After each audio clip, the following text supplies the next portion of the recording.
Welcome to LR news.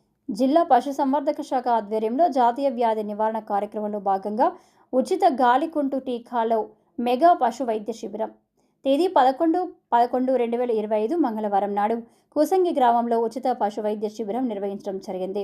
జాతీయ పశు వైద్య నియంత్రణ పథకంలో భాగంగా అక్టోబర్ 15 నుండి నవంబర్ 14వ తేదీ వరకు జిల్లాలోని అన్ని మండలాలలో గల జిల్లా పశుసంవర్ధక శాఖ ఆధ్వర్యంలో 1,52,534 పాడి రైతులకు ఉచిత గాలికుంటు వ్యాధి నివారణ టీకాలు ఇవ్వడం జరుగుతుంది అని జిల్లా పశుసంవర్ధక శాఖ అధికారి డాక్టర్ ఎస్ వెంకటయ్య తెలిపారు. గాలికుంటు వ్యాధి యొక్క ప్రాముఖ్యతను వివరించారు. గాలికుంటు వ్యాధి పశువులలో వచ్చే అంటువ్యాధి. ఈ వ్యాధి వచ్చిన పశువులలో పాల ఉత్పత్తి గణనీయంగా తగ్గిపోతుంది, ఉత్పాదక శక్తి తగ్గిపోతుంది. కేంద్ర రాష్ట్ర ప్రభుత్వాల సౌజన్యంతో పాడి పశు రైతులకు గాలికుంటు వ్యాధి నివారణ టీకాలు ఉచితంగా ఇవ్వడం జరుగుతుంది. 3 నెలల పైబడిన పశువులకు, చూడి పశువులకు కూడా ఖచ్చితంగా టీకాలు ఇప్పించాలని పేర్కొన్నారు. వ్యాధి వచ్చిన తర్వాత చికిత్స కన్నా నివారణ ముఖ్యం కాబట్టి పశు పోషకులు ఖచ్చితంగా టీకాలు ఇప్పించాలని పేర్కొన్నారు. పాడి రైతులకు మేలుజాతి పశు సంపద అభివృద్ధి, పశుగ్రాసాల సాగు ప్రాముఖ్యత, సీజనల్ వ్యాధుల పట్ల అప్రమత్తంగా ఉండాలని, పశుపాకల పరిశుభ్రత గురించి, దూడలలో నట్టల నివారణ మందుల త్రాగించడం వలన కలుగు ప్రయోజనాల గురించి పశు పోషకులకు అవగాహన కల్పించారు. ఈ కార్యక్రమంలో మండల పశువైద్య అధికారులు doctor Nagaraju, doctor Soumya, doctor Nagarjuna Patil, doctor Praveen, doctor Nissi Joyce, junior veterinary officer M Hanumanthu, M Satish Kumar, సిబ్బంది కృష్ణ, పరమయ్య, గోపాలమిత్ర, రవి, గ్రామ పశు పోషకులు పాల్గొన్నారు. అత్యంత ప్రమాదకరమైన అంటువ్యాధి. ఒకసారి ఈ వ్యాధి కనుక పాడి పశువులకు ఎఫెక్ట్ అయితే పాల ఉత్పత్తి గణనీయంగా తగ్గిపోతుంటుంది. తర్వాత రిప్రొడక్టివ్ ఎఫిషియన్సీ అంటే పునరుత్పత్తి సామర్థ్యం కూడా తగ్గిపోద్ది, పనిచేసే సామర్థ్యం తగ్గిపోద్ది. ఒకవేళ ఈ వ్యాధి నుంచి కోలుకున్నా కూడా మునుపటి మాదిరిగా పాల ఉత్పత్తి కానీ తర్వాత రిప్రొడక్టివ్ ఎఫిషియన్సీ కానీ ఉండదు. కావున ఈ వ్యాధి యొక్క తీవ్రతను కేంద్ర రాష్ట్ర ప్రభుత్వాలు గుర్తించి ఒక్కొక్క టీకాకు 30 రూపాయలు ఖర్చు అయినా రైతులందరికీ ఉచితంగా సప్లై చేస్తుంది. కావున రైతులందరూ కూడా ఈ వ్యాధి ఒక టీకాలను తీసుకొని తన పాడి పశువులను కాపాడుకోవాలని నేను కోరుతున్నాను. ఈ వ్యాధి యొక్క ముఖ్య లక్షణాలు ఏంటంటే ఇది కాలి గిట్టల మధ్య నోటిపైన పుండు ఏర్పడి అల్సర్స్ ఏర్పడి పగిలిపోయి గాయంగా మారిపడి మేత మేయక నీరసించి తర్వాత కుంటుతూ బలహీన పడిపోతాయి. ఒకవేళ ఈ వ్యాధి నుంచి కోరుకున్నా కానీ మునుపటి మాదిరిగా సామర్థ్యం ఉండదు, పునరుత్పత్తి సామర్థ్యం కూడా ఉండదు.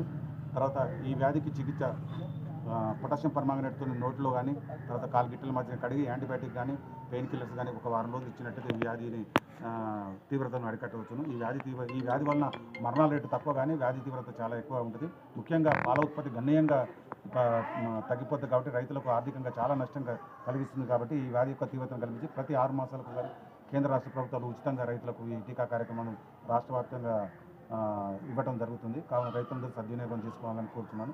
అదేవిధంగా రైతులు పాడి పశువులు ఎదకొచ్చినప్పుడు కృత్రిమ గర్భధారణ చేయించుకున్నట్లయితే మంచి పాల ఉత్పత్తి దిగుబడి గల పాడి పశువులు వచ్చే అవకాశం ఉంది. అదేవిధంగా ఈ మధ్యన కొత్తగా ప్రభుత్వం సెక్స్ అసార్టెడ్ సెమెన్ అంటే లింగ నిర్ధారణ సెమెన్ 90 నుంచి 90% వరకు 95% వరకు ఆడదొడ్లు పుట్టే ఖచ్చితత్వంతో ఆడదొడ్లు పుట్టే సెమెన్ కూడా వచ్చింది.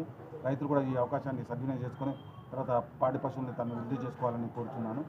తర్వాత పాడి పశువులు ఈన తర్వాత 60 నుంచి 90 రోజుల్లో చూడు కట్టించినట్టయితే పాల ఉత్పత్తి తర్వాత ఈతల సంఖ్య కూడా పెరిగి పాడి పశువులు వలన రైతులు అభివృద్ధి చెందుతారు.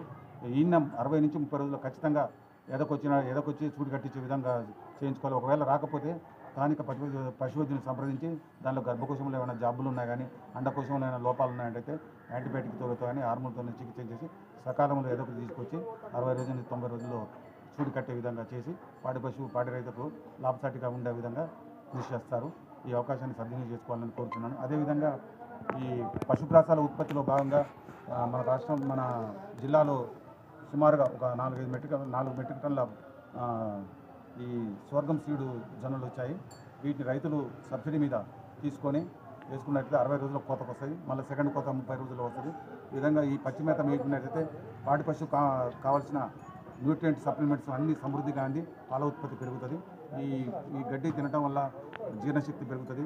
తర్వాత దానికి కావాల్సిన ఫాస్ఫరస్, కాల్షియం అన్నీ పచ్చి మేతలో ఉంటాయి. కాబట్టి ఈ సబ్సిడీ మీద ఉన్న ఈ పశుగ్రాస విత్తనాలను కూడా స్థానిక పశువైద్యులు సంప్రదించి సబ్సిడీ మీద తీసుకోగలని కోరుతున్నాను. అదేవిధంగా దూడలకు కూడా నట్టల నివారణ మందులు కార్యక్రమాలు కూడా చేపడుతున్నాము.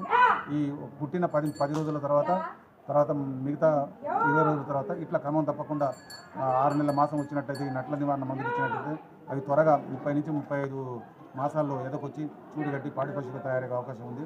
తర్వాత ఆరోగ్యంగా ఉంటాయి, తర్వాత బలంగా ఉంటాయి. కాబట్టి రైతులు కూడా పుట్టిన దూడలకు క్రమం తప్పకుండా నట్ల మందులు తీసుకోగలని కోరుచున్నారు.